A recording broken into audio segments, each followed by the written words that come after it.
What's up, guys? Welcome back to another Fall Obsession podcast episode. My name is Sam Thrash, and I am your show host over here at Fall Obsession Podcast. Thanks for tuning in. This week is what I call one of our in-house podcasts. That's kind of the term I'm using to talk about episodes that we record with our own people here at Fall Obsession, our own team members, our own staff members, our own admin. And we have a bunch of awesome conversations throughout the years with this group of people, and it is kind of that original hunt camp feel, that we all know and love with some of these episodes and these organic conversations. I love recording with guests, and we've had some awesome guests on the show in recent weeks. But this week, I'm sitting down with our staff manager, Todd Sellen from Michigan, a good friend of mine, and we're going to talk about kind of some of the stuff that we got going on here at Fall Obsession right now. We're going to recap some of our 2023 season highlights and significant moments and successes, failures, all that good stuff. And we're going to talk about kind of the seasons and the summers, routines, turkey hunting, all that stuff that we're coming into right now, including our 2024 turkey hunt competition, which if you guys haven't heard about it yet, you got to go to fallobsession.com and look it up. I'm going to give you some more details in this podcast episode, and there's plenty of info on our website. But we're hosting a virtual turkey hunt that you can enter in and submit whatever bird you kill from wherever you normally hunt. You don't have to travel anywhere. You don't have to buy any non-resident licenses. It is literally your normal hunting that you do every year, but now you can enter to win a bunch of cool stuff when you kill a bird. So we talk about the details for that in this episode. And again, you can go to our website, fallobsession.com, to learn more about it from there. Lots of awesome stuff that Todd and I talk about in this episode, and I'm going to save it for then. But before we get there, I got to hit a few things, as you guys know. And the first one is Hoot Camo. They are a podcast partner. The guys down here at Hoot, they manufacture camouflage patterns and camo and outdoor gear. I've worn their gear this past year in the 23 season in Colorado, in Texas, in the snow, in fields, in plains, in hardwoods, variety of different environments, and the pattern is remarkable, how versatile it is and how much it adapts to different environments, and the gear is just unbelievable, the quality of this gear, guys. Like, I have beat my stuff up. Gear that I've worn in the past would have been torn to shreds with some of the stuff that I've walked through and had to do with this Hoot gear, and there's not a thread loose on my Hoot camo. I am not exaggerating that at all. I will show anybody. Not a thread loose. It is held up incredibly. It's very durable. They make stuff that is very adaptable to cooler weather. They make stuff that's very solid in those, they make stuff that's cooler for you when you're in warm weather. Let me get it right here. And they make stuff that is very solid and holds up well in those cold temps as well. So Hoot Camo, they're the guys to go check out, hootcamo.com. You can use the code FALLOBSESSION15 when you order from them, whether it's getting a full set of gear or just getting some casual everyday wear. They got that on there too. You can save some money at checkout with that code FALLOBSESSION15. So go check out Hoot Camo today. Ridge Rock Hunt Company is another podcast partner. Derek and Lacey over there in Mississippi, they book hunts with vetted and trusted outfitters across the country.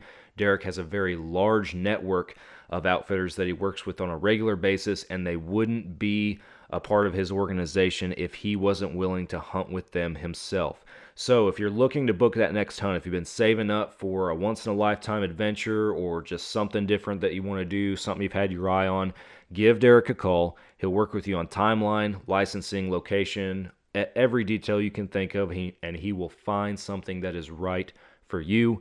Ridge Rock Hunt Company, Derek Eves is the man. Go check him out on their website and on social media. The Outdoor Call radio app is another podcast partner. Outdoors Dan from Respect the Game TV, he created an app that you can download on any device where you can stream hunting shows and podcasts on a loop every single day.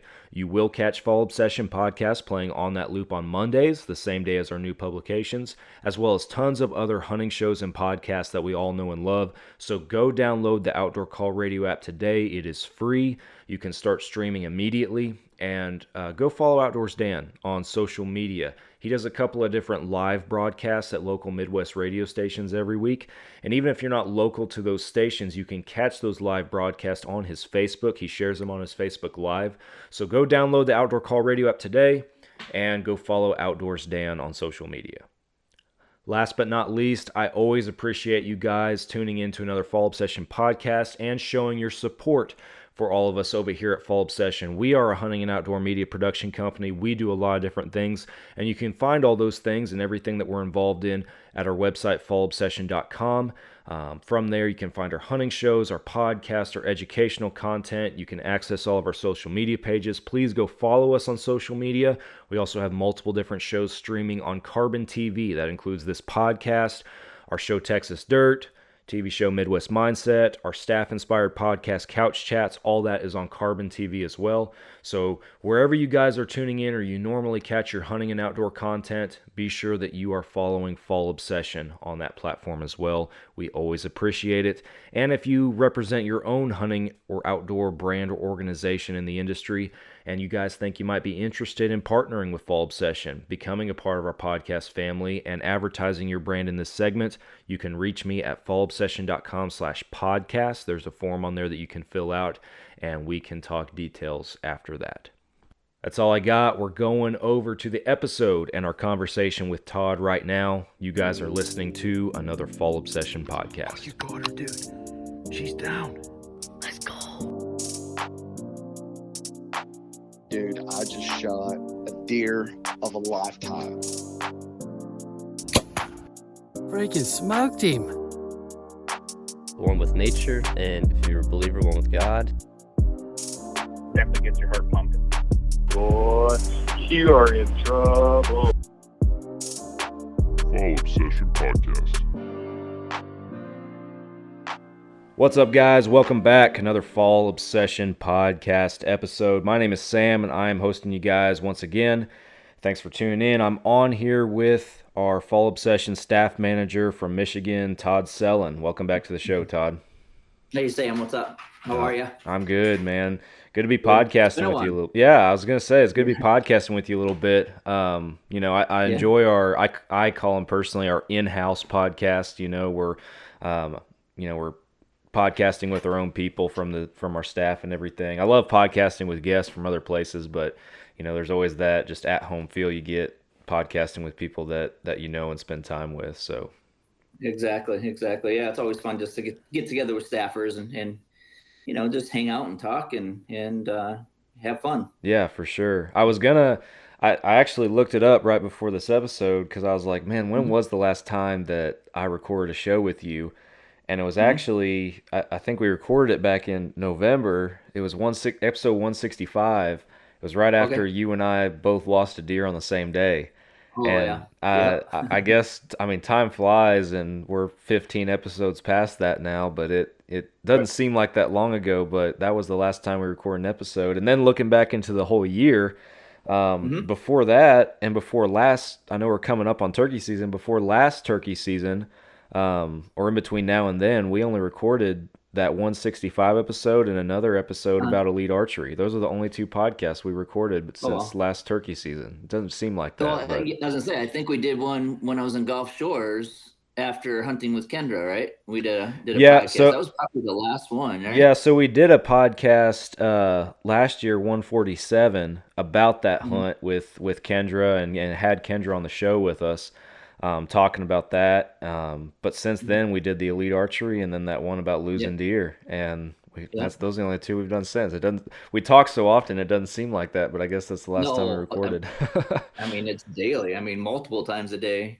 Yeah, usually. So yeah. Hey, so good news, right? Your deer showed back up on camera, right? Man, I'm 90% confident. Like, I'm 90% confident. And I don't remember if I've talked about it on the show or not. Obviously, if guys want the story on losing those deer, us losing deer on the same day in two different states, they can go listen to 165. But toward the end of the season, when we started having a few bucks start showing up again, Nick and I are constantly sending each other trail cam pics.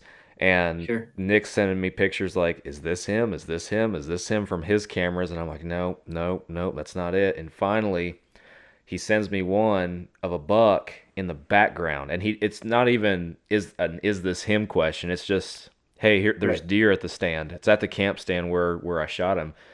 And I'm looking at that buck. I'm like, dude, that deer's like identical to him, like rack size and everything. That looks like him. But Right, he right. was far enough away for the camera, I couldn't confirm like a wound on him from arrow impact. Right, Again, right. identical to the deer, and gives me that confidence that, man, that very well could be him, but I can't Mhm. say with 100% confidence, yep, there's where my arrow hit, that's him, he's back. So I'm staying optimistic, I'm staying optimistic that Sure. it's him. Same here. I think I sent you and Nick the picture saying, "Hey, he showed up on camera." Yeah. But again, 90% sure, because when he was in front of my camera, he was on the opposite side of the side I shot him on, so I couldn't tell if I couldn't see if he actually had a healed wound. Yeah. So, um, but like you said, he looked exactly like the one I shot. And then when we were down in Texas on our crane hunt, I had a buddy hunting the property, late season doe. And he said that, hey, I was walking across your field and I found an arrow. I really? He goes, yeah, I think it's one of your arrows. A deep impact? I said, yep, it's one of my arrows. Yeah. I said, did it have a red tip on it? My red rage. I had a red rage on it that time. He's like, yeah, sure does. I'm like, yep, that's the one I hit that deer with. Wow. So yeah, so that was cool. So I got my arrow back. Got one of my arrows back, and I still Yeah. got a turkey running around with an arrow stuck in it somewhere. Well, yeah, I mean, optimistic for sure on both our accounts, and I don't know, we'll see. We're about to be in that spring prep, early season prep on the hunting property, and I'll save the details on that and some of our plans for 24. Save that for another episode, but yeah, hopefully I'm hoping that by some means, however it may be, that I get a little bit of closure one way or the other that, yep, that's for sure him, or I don't know, maybe I'll walk up on a dead head Yep. in the woods one day and that sucks, but at least I'll know, so. Yeah, exactly, and that's a big part of it. You just don't know. And so when I saw that deer on camera, thinking that this is the one I shot, I was so excited. I texted you guys right away. Said, Yeah. yep, I think this is the guy. He showed up. He lived. Yeah. And so, I mean, it was to the point too. So I shot mine the day before rifle season started, and I didn't have any time to take. I was saving my personal days for the bear hunt I went on, and so I didn't have any time to take off. And rifle season started on the 15th, which I believe was like a Thursday this year. It was either Wednesday or Thursday. Yeah. So anyway, my neighbor had shot an 8-point. I said, please tell me it. And I described my buck I hit the night before, because in my mind I'm thinking he's still gimping around wounded. And so he's like, no. He sent me a picture. I'm like, yeah, that's not him. Yeah. Just little small rack, 8-point. Yeah. So it wasn't the one I shot. Was wide and had mass, and I was like, Yeah, I'll give Nick I'll poke fun at him a little bit here on the podcast, but he there were a couple times he'd send me a picture like, is this him? And it'd be like a 2 or 3 year old little basket rack 8. And I'm just thinking to myself, I'm like, come on, man, give me a little bit of credit. Like, I'm not gonna shoot a young deer. Come on. But no, I mean, he didn't know what he looked like, so. right. He's trying to make you feel better. Yeah, he's trying to help me with that closure for sure. Man, you mentioned one thing, and kind of the purpose of this in-house podcast today and some of the stuff we want to talk about. I mentioned before us having a bunch of guests on, and we've had some great shows here recently with some folks from the outdoor industry Absolutely. and the hunting world. But we got a lot of really awesome stuff going on right now at Fall Obsession. As a company, as a team, as staff, all that good stuff, and I never want to muddy down an episode with a guest or about a specific topic, with, at the beginning segment, talking a bunch about, oh, hey, at Fall Obsession, we're doing this, and this, and we got this, and this. I don't want to take away from an episode. That's why I wanted to sit down with you, not just to catch up, but to go through some of the awesome stuff that we've done, that we have going on, Yeah. and, just kind of have that casual, laid back conversation feel with it. But you mentioned, and a good way to lead into it, I think, is you mentioned briefly a moment ago the Texas Sandhill Crane Hunt. So tell us about that and what that was like this year. So it was different this year. It was completely different.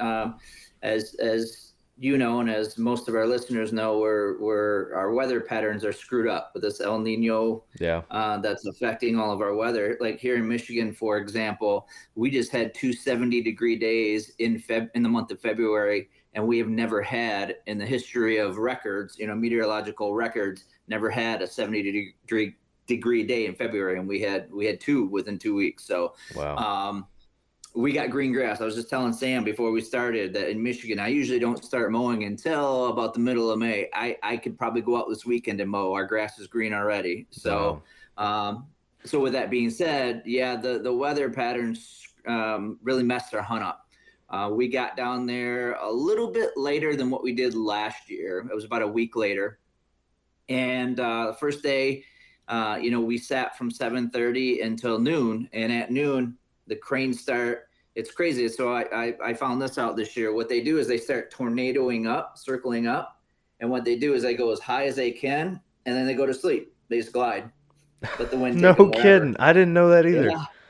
Yeah, I didn't know that either. I'm like, wow. So they're up there, they tornado up, and then they just sleep. They just glide and sleep until whenever they come back to feed or whatever. But yeah, I didn't know that either. But we were told that by our guide this year. I'm like, that kind of makes sense. So when you see them start tornadoing up, you know the hunt's over because they're going to bed. So the novice guy in me with that, having never hunted cranes before, my question would be, once they get up there and they start gliding and sleeping, how long do they have until they get down, and how do they all go in the same direction? That's a good question. I don't know. I have questions.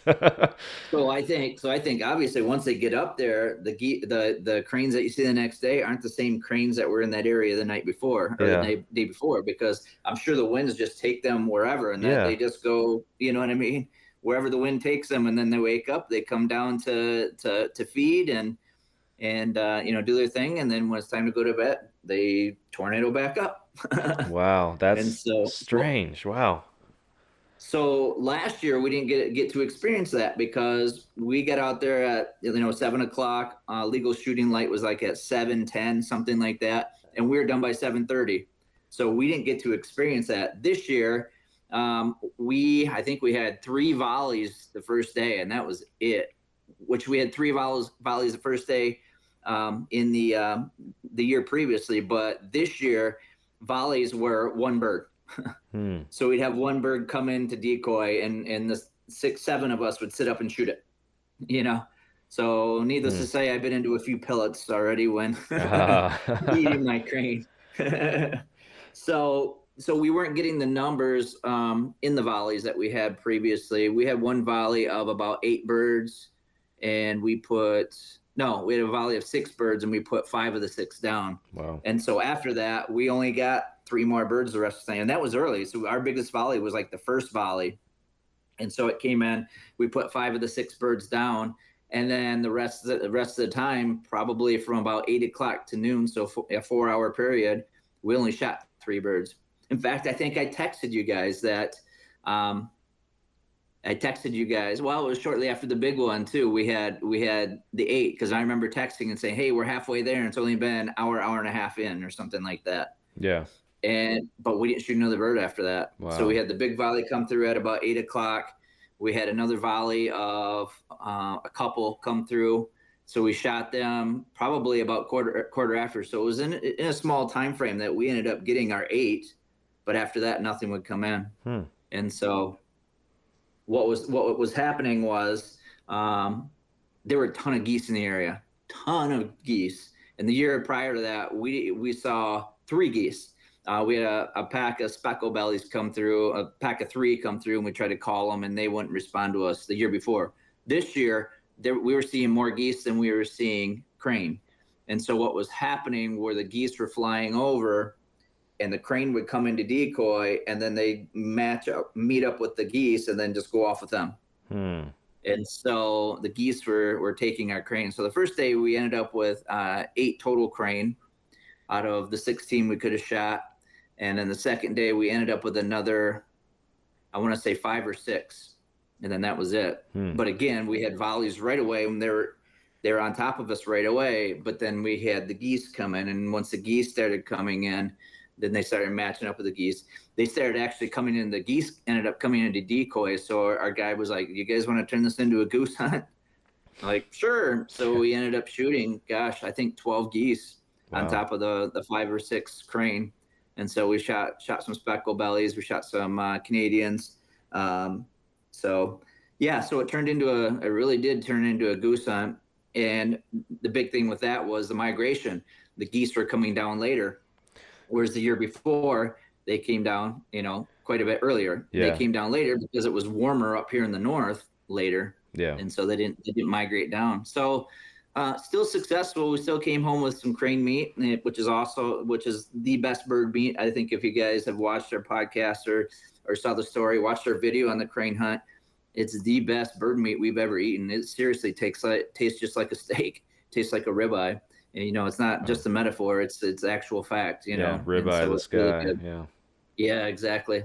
So it's really good. So success, not to the same level that we were hoping, but we were still successful. Flipping to the goose hunt, our annual snow goose hunt that we go on in Missouri, we actually should be getting on the road here in the next half hour or so, because Heather's at parent-teacher conferences right now, and our plan originally was to take off when she came home, drive till about midnight, 1 o'clock in the morning, and then finish our drive the next day, which would have been tomorrow. However, last week, Squaw Creek had to cancel because the birds had already migrated through the area.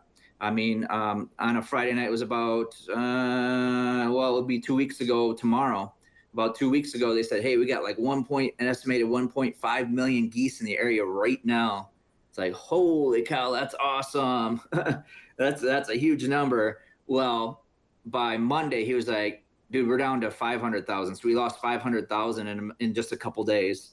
And then a day later, he's like, we're less than 200,000 now. And he said that with the warm weather, the strong southern wind, they're going early. They get up in that wind and they just ride the wind north. And because typically what snow geese do are they follow the snow line. Yeah. And we didn't have any snow this year in Michigan. I know the Dakotas didn't have any snow. And so there was no snow line to follow. So they're heading north. They're right now I've read that they're northern South Dakota, southern North Dakota, and some flocks are pushing Canada already. Yeah. So that's way early. And Joe at Squaw Creek, when he called me, he's like, dude, I've never seen it happen this early before in my entire life. And so yeah, the flocks just migrated, and so there's no birds in the area. So we ended up having to cancel our snow goose hunt. So we'll go out on that next year. Sticking with the theme of weather, Kess and I went on that bear hunt in North Carolina. Yeah. And our first day there, we get there on a Sunday. Our hunt was actually supposed to be Monday, Tuesday, Wednesday, but I had to take off after the Monday hunt, so they allowed us to hunt Sunday as well. And so the issue with it, there was a huge storm that we were in at that time. And they said that because of the time of the year, it wasn't a named storm. They said if it were, I don't know, they said a month earlier than that, it would have been a tropical storm, named tropical storm. And so we were debating. The guy goes, well, we can put you up in a box blind. They're 20, 30 feet. I sent pictures to you, I think, Sam, of the one I said, and it was 30 feet in the air. Yeah, I was up there. Yeah. Where I was above the pine trees, the top of the pine trees. He goes, you can sit up there and sway and feel uncomfortable or just not go. I'm like, dude, I'm here to hunt. I'll go sit up in there. I don't care. I sit in my tree stand all the time swaying. Yeah. So we hunted our first night in what would have been a named tropical storm in North Carolina. So, wow. And then the last 2 nights, yeah, isn't that crazy? This crazy weather that just had a huge impact on our hunting seasons this year. Yeah. And our deer season was still pretty successful, but even that, we didn't have the hard rut we had the year before. We had mature bucks in the middle of the field with young bucks pushing does right by them. This is in the middle of what was supposed to be, prime rut, the heavy rut. And they would just sit there and eat and push a hot doe right by, and they could care less. Yeah.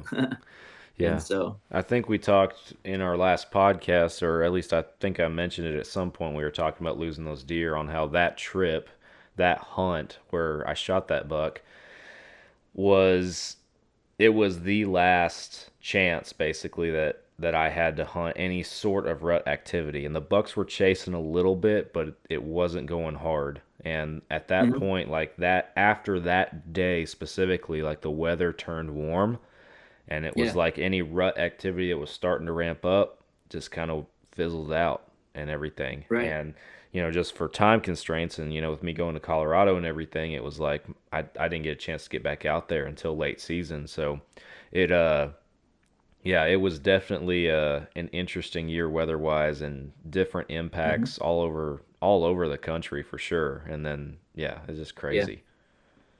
Yeah. Oh, yeah. Seriously, all over. I mean, and when you're at home, you notice that something's a little different, but you don't know it.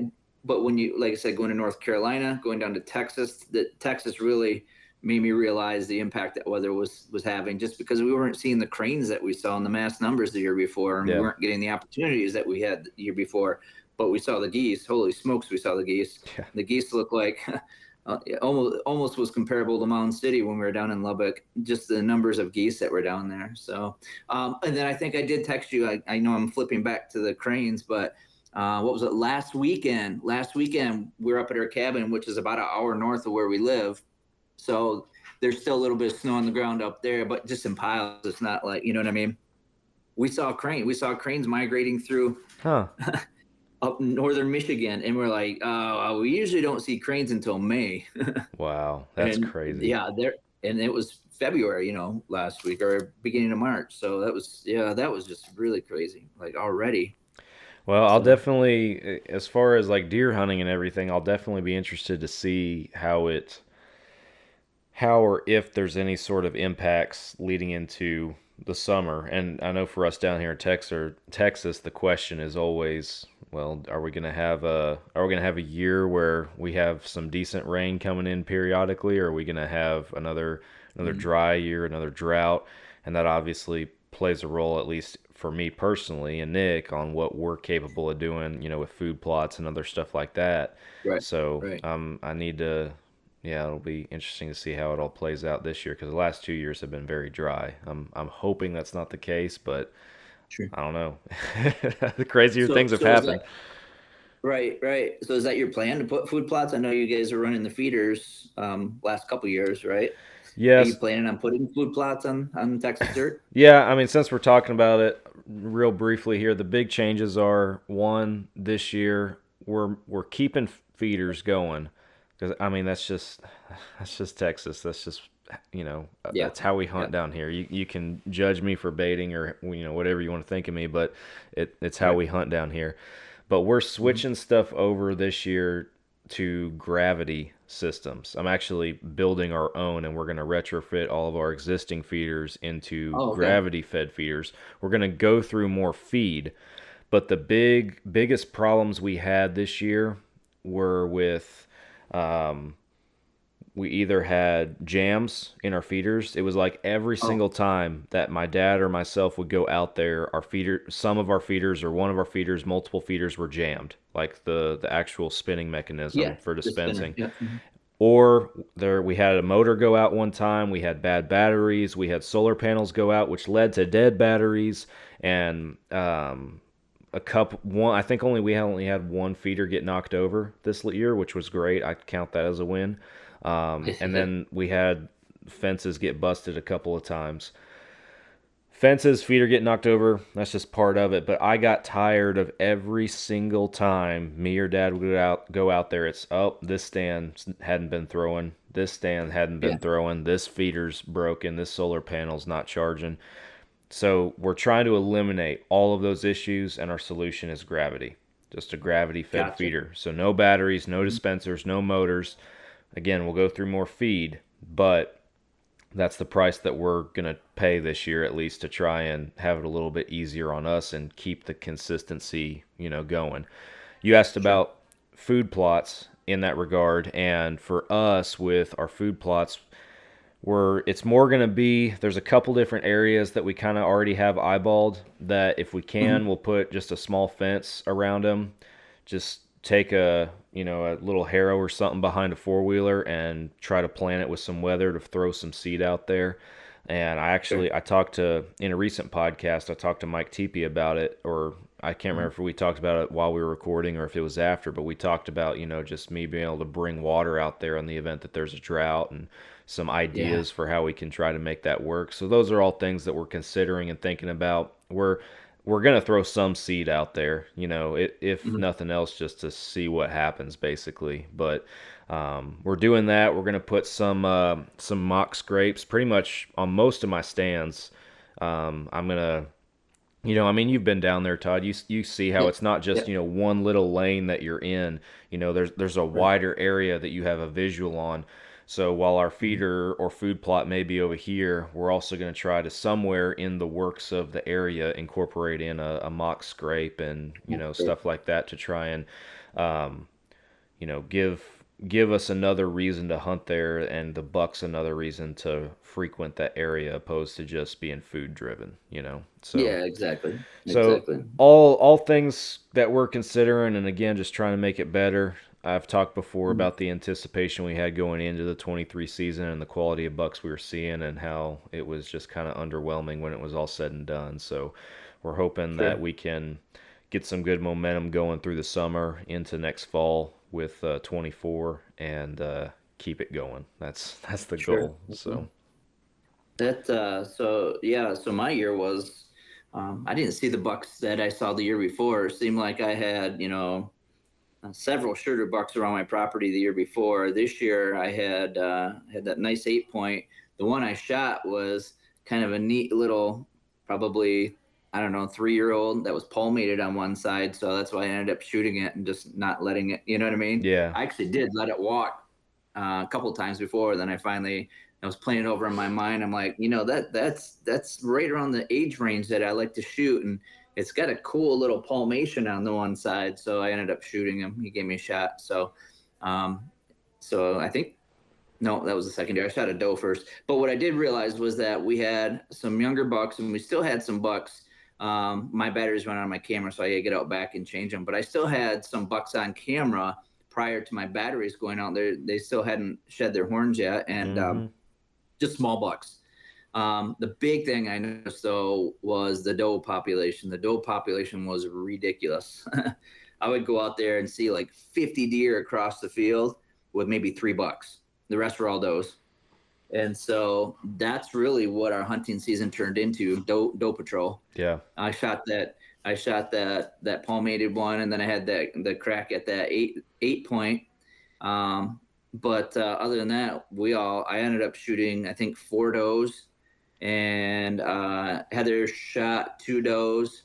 My oldest daughter shot 2 does. So that was kind of our focus. So we were able to fill the freezer for sure.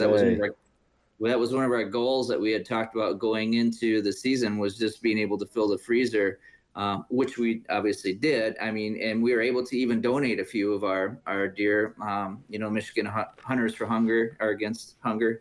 So I donated one, Sportsmen's Against Hunger. And then a guy that I used to teach with, who's retired, he can't really hunt anymore. And I actually shot him. I shot a deer shortly after my surgery. I think it was less than a week after my surgery. That's what it was. So I shot the deer because I got really sick the next day. I thought I overdid it just by hauling the deer and stuff. But shot the deer, and then he was looking for a deer, and so I donated it to him, and he was very happy. Nice big doe. So the does that we were actually harvesting were mature does. I mean, I had one doe that was like 140 pounds field dressed. So that was a nice big doe. It was probably 170 pound live weight. Yeah. So, golly, the doe that we were shooting were healthy and were mature. But we had a ton out here, and so I'm hoping that we start to see some impact. We start to see it balance out a little bit more next year. So yeah, for sure. Well, I know talking about deer hunting in the 23 season, I know for our entire team of pro and field staffers, the admin team, it as a whole, it was a good year. We've talked about the individual specific challenges that we may have faced, but as a whole, it was awesome to see some of the deer that were hitting the ground in all over the country from various staffers, seeing that hard work pay off. Yeah, I'm playing in my mind right now all the kill Right. shots that we saw come through. There were And a that bunch of was people. awesome. Awesome. It was, you get a whole bunch. So comparing this to last year, remember how last year we had a streak of Yep. consecutive days going? We didn't really have that streak this year, but what we were getting were, 3, 4, 5 submissions in a day. Yeah. We get a bunch of them, and then we might go a day or two, and then get a bunch more, and then go a day. You know what I mean? Yeah, And every so- year's carried a theme almost in regards to that. I think you've said before it was like 18 days or something in 2022 that, either a staffer or a family, like immediate family member of a staffer, put a deer on the ground for consecutive days. And yeah, it was like this year everybody was killing deer on the same day. One day, right. Or hitting deer. Or losing them losing deer on the same day. Could have killed a deer on the same day. So Right, exactly. So that was really cool, like you said. And then we had some, we had a few other harvests mixed in with hogs. I know Peyton shot a hog. I know Tyler shot a hog. Yep. And then some other just different species that were kind of mixed in as well. So Yeah. that was really cool. It's always a mixy pot. It's always a variety, and that's one cool thing, for anybody that follows our page that they're gonna see is, yes, there are the podcasts, there are the shows, there are the videos that we're very consistent with, and that the constants on our platform, I should say. But then you're gonna get to see all these different experiences from all over the country, and you never know what's gonna pop up next because you get somebody that's deer hunting up north and somebody else is, killing hogs or killing coyotes somewhere else. Right. And then, somebody goes to Canada or somebody goes to Africa or whatever it might be, and they have an experience down there. Drew's going to Argentina here this month. Is it right now? No, I think he said he couldn't go to the goose hunt because I thought he was going to be in Argentina. So during that I know when we were trying to figure out logistics on the goose hunt, he was on the fence on going or not because it fell at the same time, but his Argentina hunt is right after it. So, because that was what he was trying to weigh, is should I go on the goose hunt just to turn around and then go to Argentina, or should I not? That was one of the things he was having to consider. So I think it's either next week or at the time this podcast is airing, it's probably right now at the time this podcast drops. Sure. But March 24, he's going to Argentina on a stag hunt. Yeah, up there. Yeah. So he'll definitely be on the show here in the very near future to talk about that. Hopefully a successful hunt with that, because that's an awesome experience for sure. He's had that hunt on the books for a couple years, I think. So yeah. Yeah, I know he's been working on it. He hasn't been on a podcast in a while, though, has he? No, it's been a minute, and now that since I have it pulled up here, I might as well look it up and see how long it's been. That way I can call him out. I think the last one I remember is when Drew, Andy, and I sat down at Drew's house. I just looked it up. That's it. Episode 142, when y'all talked about bird hunting and waterfowl, upland game, all that kind of stuff up there. That's the last time. So. Birds and donkeys in my house. Yeah, exactly. While you were gone, I forgot about that. That was funny. Yeah. But no, switching gears a little bit into what we're getting into, because obviously turkey season is on the horizon here. It's already opened in some states like Florida and everything. So and at the time this episode was coming out, I'm sure there's more seasons that have opened up, but it's it's hot on the hot off the press right now that turkey season's here, exactly. And it seems like deer season just ended, and it's already time to chase some birds. So, and honestly, those months between deer season and turkey season typically seem long anyway. Just because, for me anyway, because we're in the middle of winter. I really don't like snow that much. You know what I mean? And I say that, and I live in Michigan, but. Well, whatever. It is what it is. Yeah. But at any rate, like you said, the time.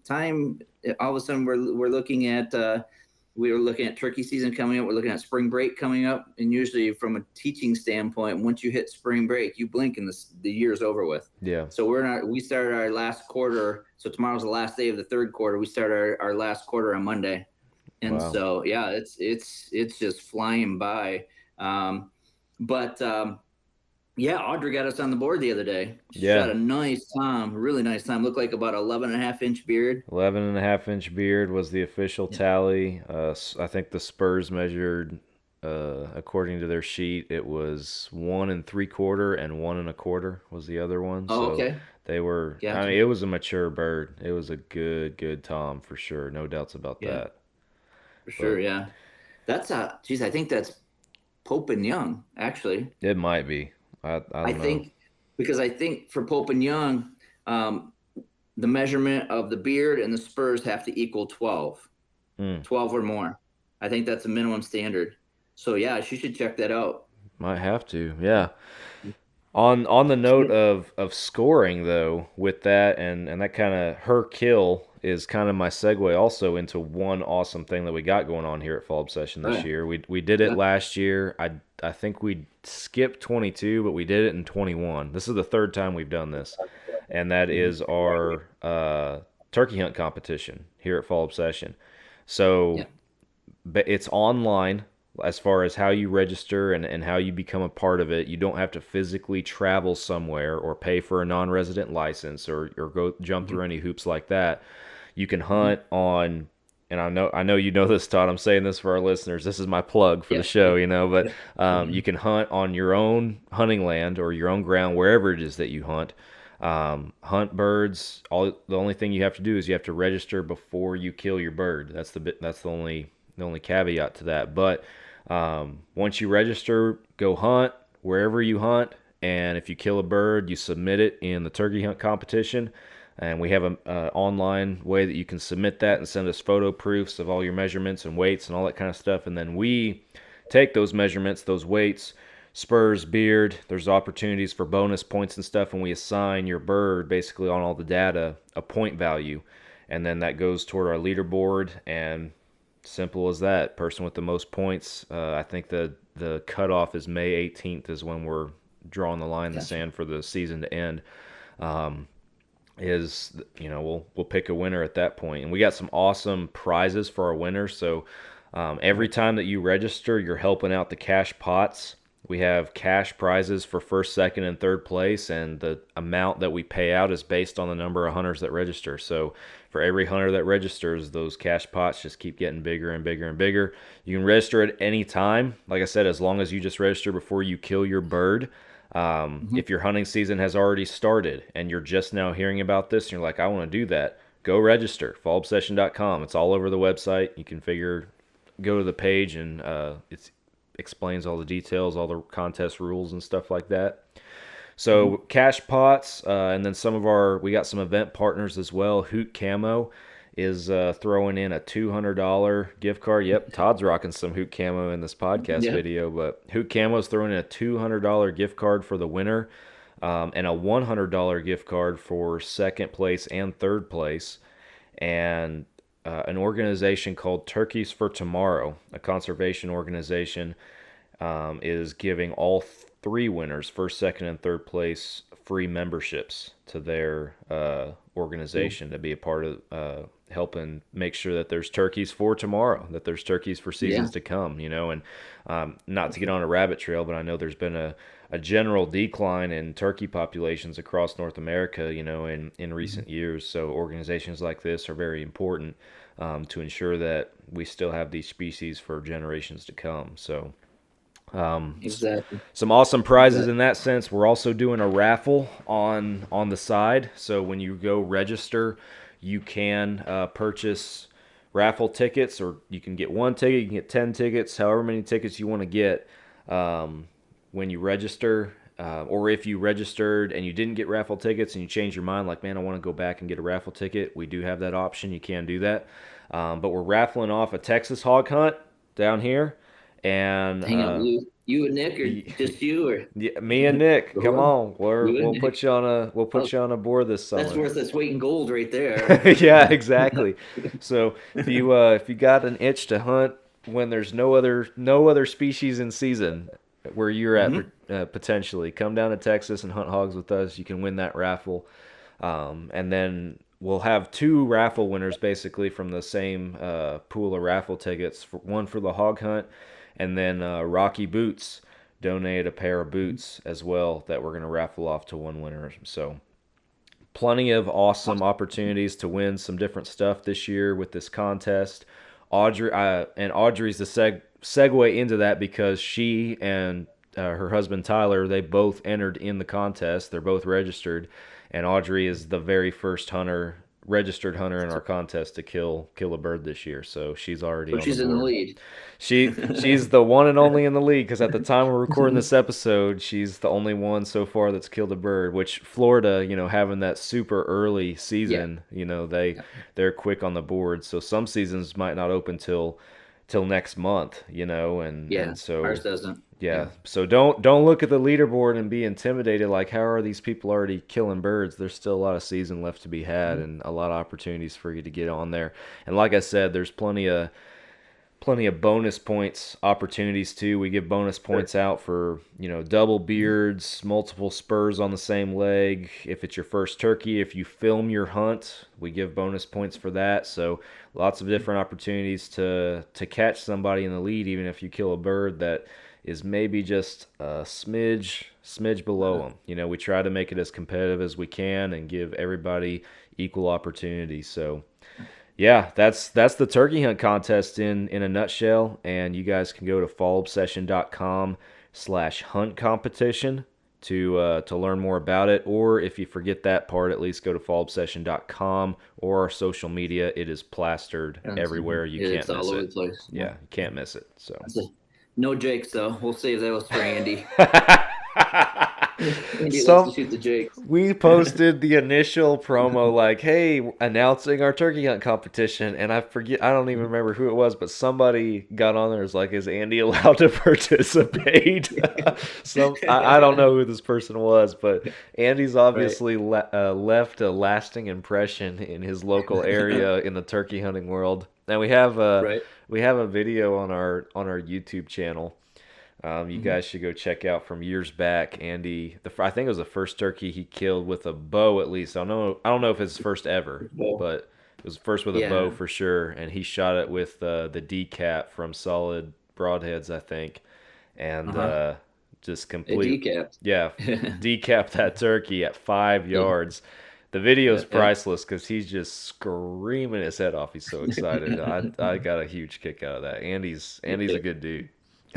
yeah. It's very entertaining. And with that goose hunt being canceled, that's the biggest thing that we're gonna miss out on here. Being able to hang out with those guys. So and that's what you hate, about plans changing or hunts canceling and stuff. Because we all want to have a good time. We all want to be successful, but what makes a hunting trip, as you know, good and well taught, is the people you spend it with. And any fall, I have yet to hear of a Fall Obsession hunt camp where people did not have one of the best times they've ever had. So exactly.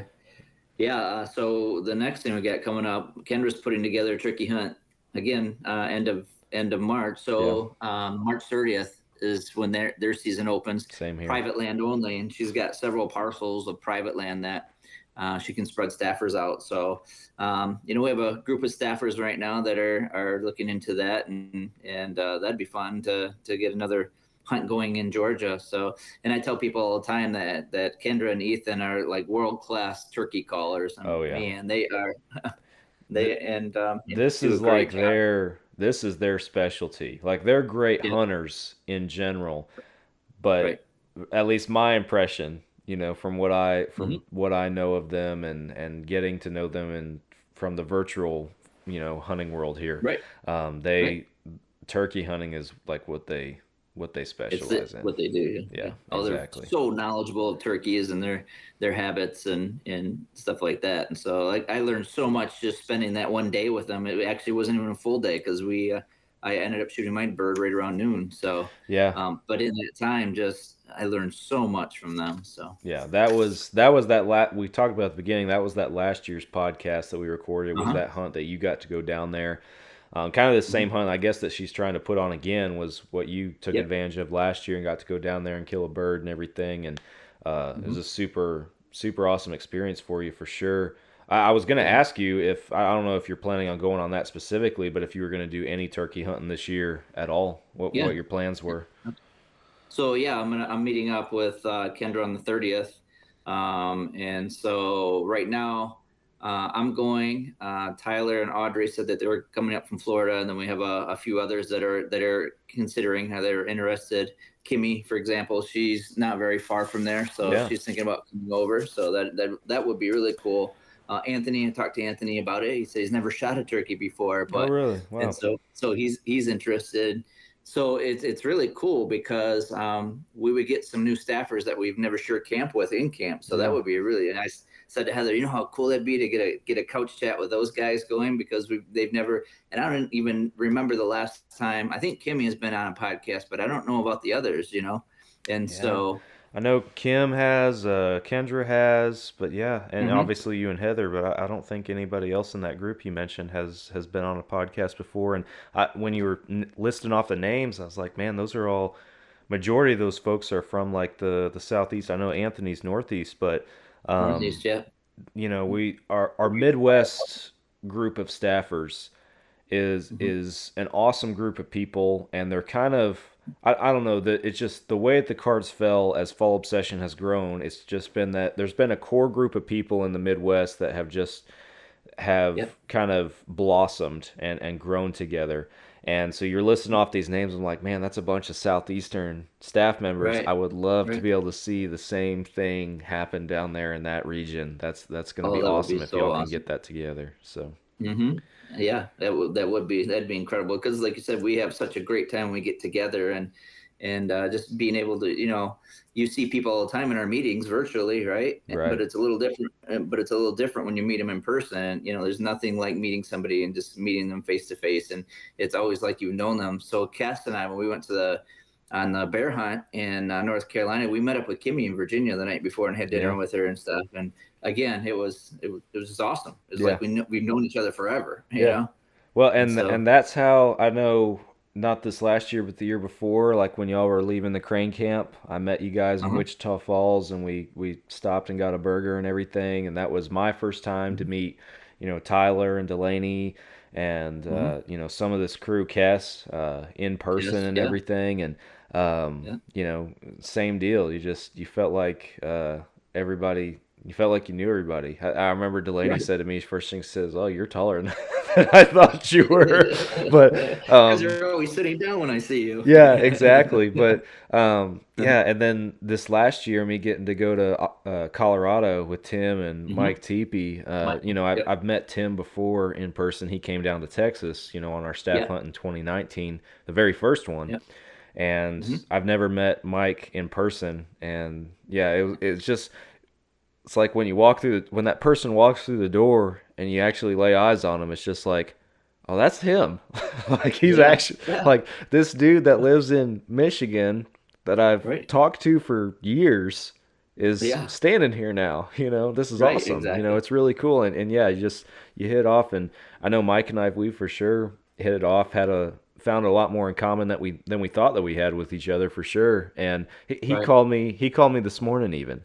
He called me this morning to ask me a question about his Midwest Mindset show that he has on Carbon TV, and just call me for one simple question. We talked for like an hour.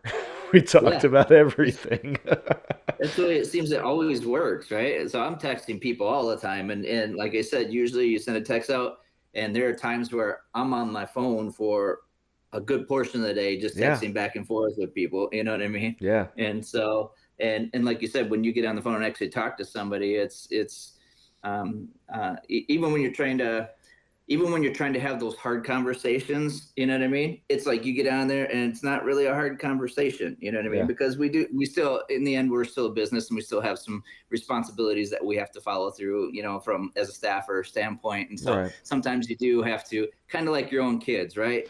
Not that I'm saying the Fall Obsession staff people are my kids, you know what I mean? But it's that comparison. You love them to death, but there are times that you have to get after them to put their dishes in the dishwasher, or you know what I mean? I get what you're saying. The same type of thing, and it's just so easy to communicate with everybody. I know. So, and that's what it is. And I've said this before. I'll say it again.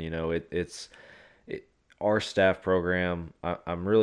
I'm really proud of what it's become. I'm really proud of, what you and Heather have done, and Tyler and the other crew to help nurture and grow this. But it is so much more than just, a name on a website or a discount code, if you will. It is it's family is what it is, and y'all have really tried to brand that into our culture here at Fall Obsession on that family aspect, and you've done it masterfully, in my opinion. And I think anybody that joins our team is going to see that right away, that we carry a label of pro staff or field staff, but it's not like being and nothing against them, but it's not like being a pro or field staffer for these larger companies, where you're again a name in the system and they give you a discount code and all right, create some content, have at it. No, there's a much more personal level that comes to that. And I know you and Heather both work hard to help maintain that and keep that going, but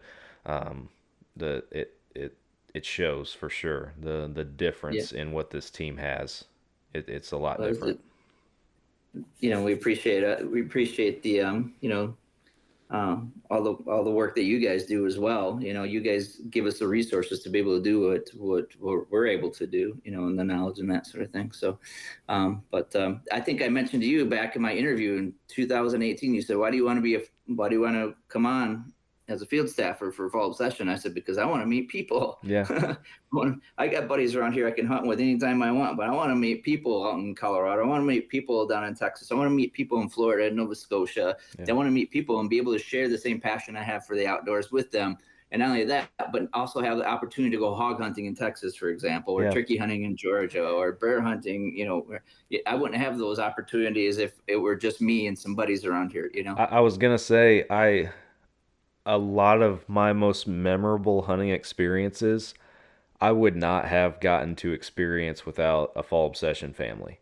And like the top ones that come to mind, as far as from a Fall Obsession hunt aspect, are the staff hunt in 2019. It's just cool to be a part of the first staff hunt, but then that's something that wouldn't happen without Fall Obsession. That was 100% a Fall Obsession deal.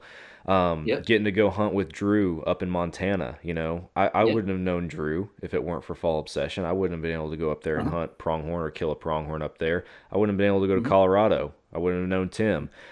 I wouldn't have gotten, and one of the most memorable ones, Todd, is you coming down here and hunting just a pig that I could go kill a pig anytime I want, but getting to have you come down here too and, see your excitement, get to experience something new like that, like I'm never gonna forget that. That was cool. And those are all things that, again, to the point, wouldn't have happened without this team.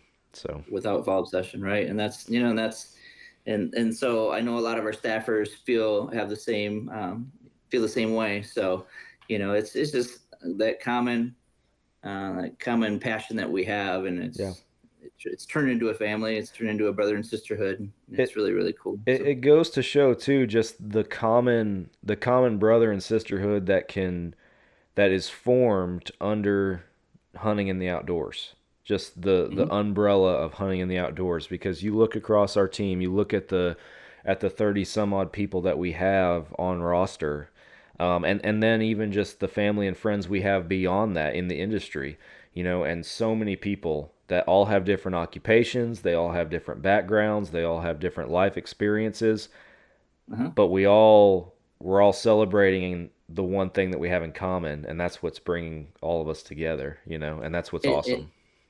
And people say, "Why do you hunt? You're just out there to kill things." No, I'm not. This is why I hunt. Yes.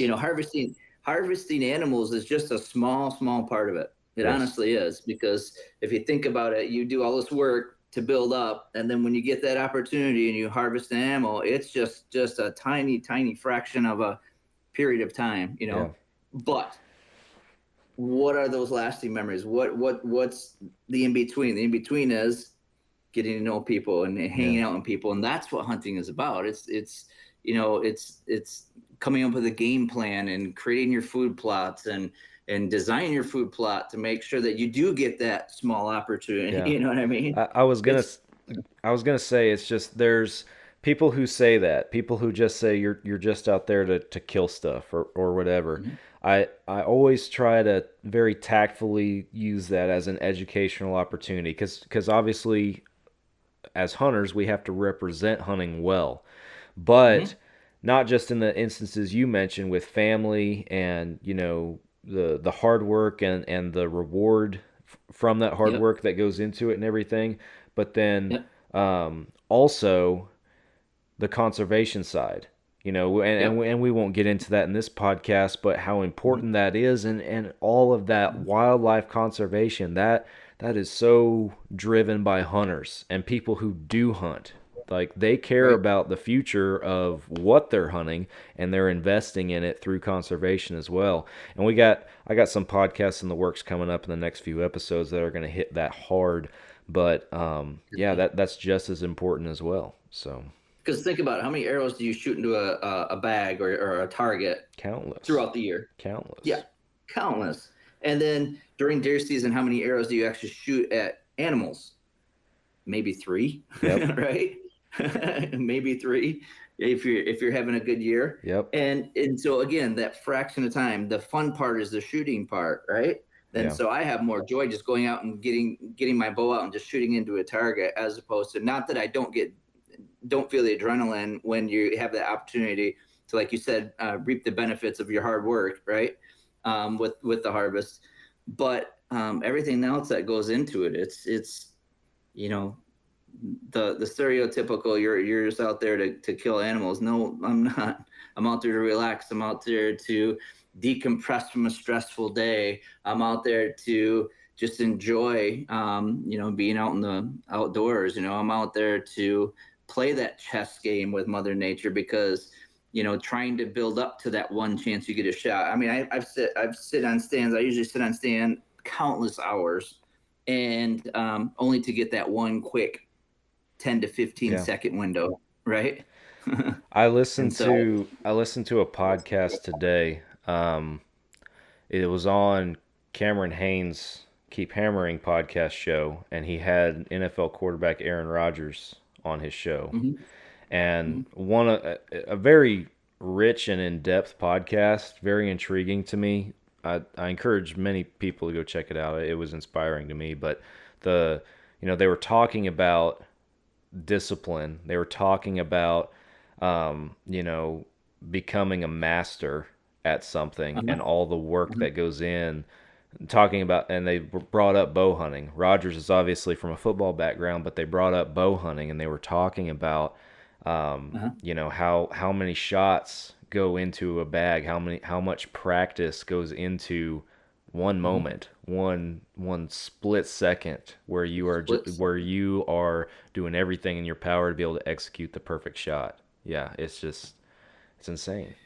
And so, like I said, there's more to hunting, because hanging out with Fall Obsession people, you spend way more time doing that. Like you said, texting, phone calls, constant contact, daily. Yeah. And that's what I really, really enjoy, in the hunting world. That's what I really enjoy, Yeah. Yes, we create content. We do all the things that we do for Fall Obsession, but we're able to share that with the people that have the same passion as us. And that's what it's all about, Very true. So, absolutely. Well, I know we're getting close to that 1 hour mark here with our conversation and everything. And we could probably keep talking about this for hours if we kept going. For sure. Good to get back on here and catch up with you for sure. Go ahead. Yeah, I was gonna say, you mentioned Hoot, and like you said, I'm rocking the hat right now. I actually got one of their shirts on, and I wear it daily. Yeah, it's so comfortable. It is so comfortable, and so. They're one of our sponsors for the turkey hunt. You said one of the gifts are a $200 gift certificate. You can get a really good quality piece of clothing with that $200 gift certificate. Yeah, so or multiple. You guys are, yeah. So if you're on the fence on whether you want to sign up for this turkey hunt, I mean, that's worth it in itself. Man, very, very comfortable. So many. Clothing.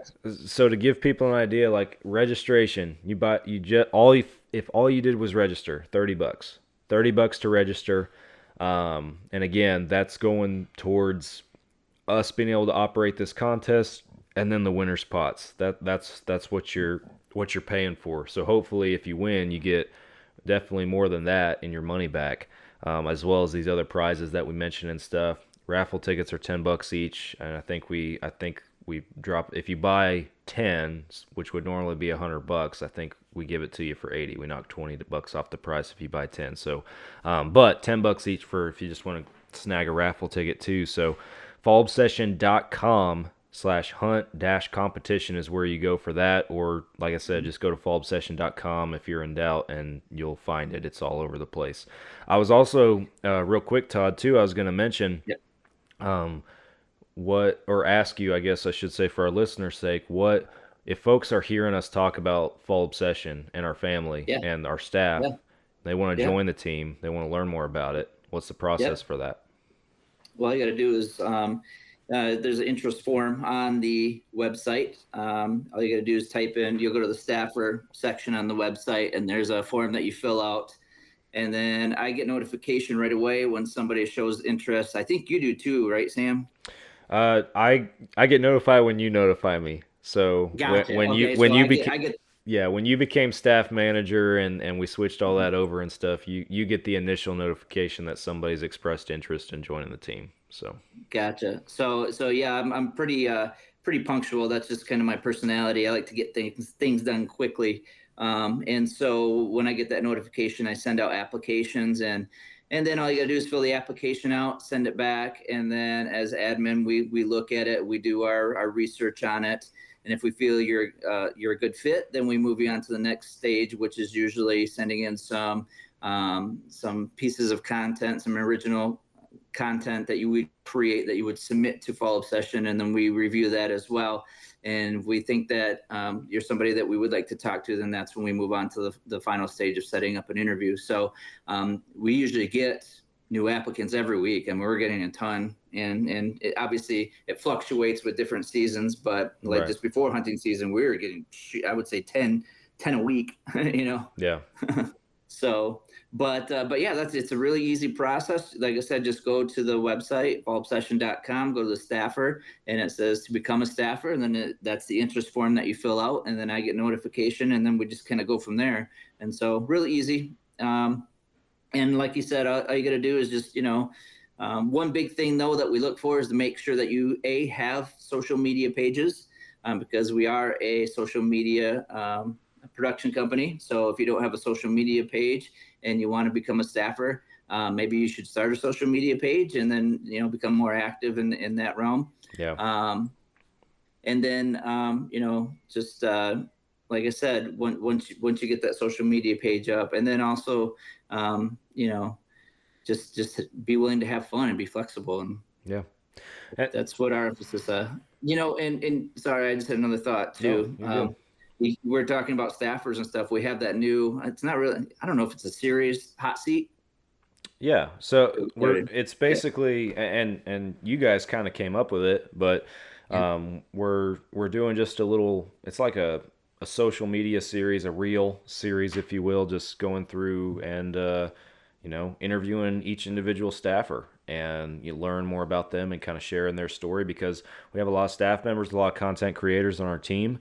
Some of which are in the, I don't want to refer to it as spotlight, but some are seen more in videos and photos and stuff, because that's just kind of their niche and where they do most of their production in, and others aren't. So we're trying to make sure that everybody gets a chance to kind of share their story and share their outdoor journey with the world. So yeah, exactly. The whole concept came again out of Crane Camp, because that's where we think of our ideas. Yep, good ideas come from Hunt Camp for sure. Exactly. JJ, Tyler's wife, asked if we've ever considered doing a hot seat. And that was right about the same time that you and I were having discussions on how do we highlight our staffers? How do we get our audience to understand our staffers deeper than just the outdoors men and women that they are? Right. And so when JJ and I were talking about it, I'm like, light bulb moment. This is how we can do it. And so hot seat is really meant for our audience to get to know us deeper than just somebody who goes out in the wood and hunts and fishes and spends time outdoors and creates content based on that. So that's the whole purpose of this. And it looks like, looking at the schedule, we're going to have about one a month or one every other week or something like that. Yeah. So So again, if you want to become a staffer, so I know I'm flipping back and forth here, but I'm having different thoughts too. Yeah. So make sure you have a social media page. Make sure you're active on that social media page, and then that's a big thing.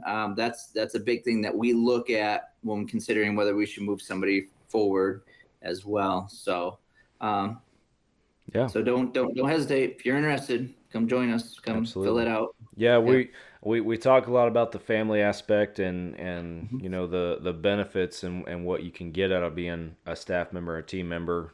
To your point with the social media, we at the same time we're looking for content creators. We're looking for people who have a niche, whether it's videos, you might be photography, you might be very good or experienced or passionate about, you know, writing educational articles, whatever the stuff might be. You know, we're looking for people who are dedicated in that sense and willing to contribute to the platform in that sense. So there's a lot of benefits in regards to partner and sponsor discount codes in the industry that you guys can be able to take advantage of by being on the team. A lot of hunting opportunities by being on the team. The flip side of that is in return, we want content creators to be on our team that are passionate about the outdoors and sharing their obsession, you know. So Absolutely.